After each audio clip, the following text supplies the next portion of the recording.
Ever since young, my mother keeps telling us that you're Chinese, you're Chinese, you're Chinese. Yeah. And you have to learn Chinese. Right. So I was in an English school, but we had to learn Chinese at home. Right. Even Maopi and everything. Oh, wow. And so it's Very instilled in cultural. us that you have to visit the motherland. Right. And in the past, when people talk about the motherland, Yeah.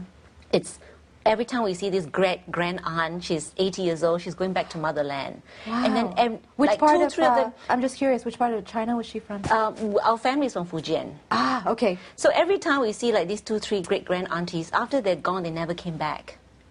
Because they're all going home to Oh, wait, you spend mean... the rest of their whatever remaining years they have in China. So you literally still had relatives in Fujian? No, they were in Malaysia. Yeah. But at that time, the government allowed people above the age of 70 or 60 to go. That's right, So they that's were when restricting. they will ask permission to go back to spend the rest of what remaining years in my China because they want to gosh. die in the motherland. Some of them were born in China and they came to Malaya as little girl or as a little girl. Yeah. So every time, oh, great grand aunties, and my mother would tell us, you'll never see her again. Oh. And we were like, oh my goodness, that means this is it, you know, we'll never so see you her really again. had a personal so connection.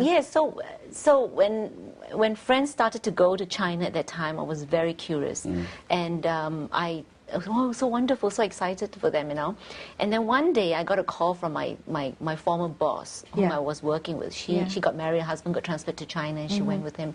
She called me, she said, Hilda, and then before she said anything to me, I said yes. And she said, how do you know that I was going to ask you? I said, you wouldn't have called me all the way during office hours to talk to me. That's not There even must be a sixth sense. job. She said, yes. So I said, yes. And she said, okay. And how soon after that did you come? Within a month, of course, I have to resign from my former gosh. job. And I went home and told my parents, and my uncle would say, are you sure you want to do this? I said, yes, I want to do that. I've always wanted to do this. Yeah. Ever When you first decided to come, were your friends just thinking you were out of your mind? Yes. Like, what are you doing going back to a third world country? Especially a girl, you know. Right. I had just done... But were you fluent in Mandarin when you first came to China? Quite. Not me. I was. You were, but I was. So Bobby, I speak Cantonese in Malaysia, Ah, right? And right, Fujian. right. But when I came here, so of course what I did was I basically think, well, this is the tone. So I translate mentally from Cantonese to Mandarin. And you know, so when I have a meeting with my team, or when I'm talking to them, and when suddenly I see their face blank, then I say, oh, that means I must be talking in Cantonese. So we're talking about a time where China just opened up to the world. How many people in a percentage ratio spoke English? I think they can speak English, but it's just that they are not comfortable with it.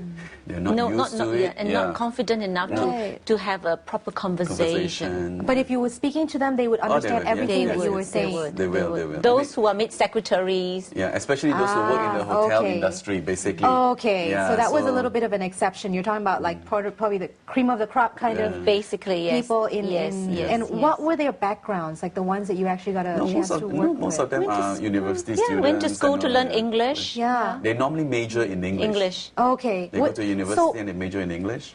At that time, was it like the hip new thing for all, you know, China's opening to the world and everyone knows, okay, we want to have financial, you know, investors, we have to be able to speak English and communicate with these new businessmen and everything. Was that like the hip new thing now? Well, it's not just English. I mean, it all depends on their interest. There are people who speak Japanese, Korean, French. So there were actually a lot of different expats here at that time already. Yeah. Oh, because the embassies as well, don't forget, you have the embassies and people work in the embassies. Yeah. They have to have certain proficiency in their languages. Yeah. So I said, I was surprised to see so many people. Met Chinese who spoke French, Spanish and all that. I was laughing because I was, oh my goodness, it's so much fun. Yeah. You know, in the hotel and there are people speaking so many languages. It's not a problem even at that time if you have a group and you're a meeting group in the hotel and you need translators. No problem. No problem.